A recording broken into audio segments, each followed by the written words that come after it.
Kisah masa Minangkabau dan Makassar.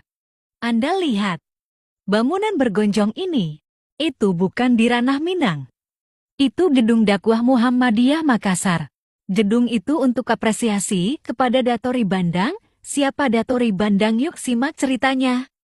Dato' Ribandang, yang nama aslinya Abdul Makmur Khatib Tunggal, adalah seorang ulama yang berasal dari Koto Tengah, Minangkabau, Sumatera Barat. Setelah mendarat, Dato' Ribandang langsung melakukan sholat, kemudian berzikir dengan tasbih dan membaca Al-Quran.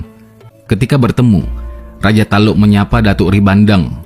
Karena terkesan dengan penampilan dan tutur kata Dato' Ribandang dalam menjelaskan ajaran Islam, maka dengan kesadaran dan keikhlasan sendiri, Raja Taluk kemudian bersedia memeluk agama Islam. Beberapa saat kemudian menyusul Raja Goa ke-14, Imangerangi Daengman Rakbia, dengan nama Muslim yaitu Sultan Alauddin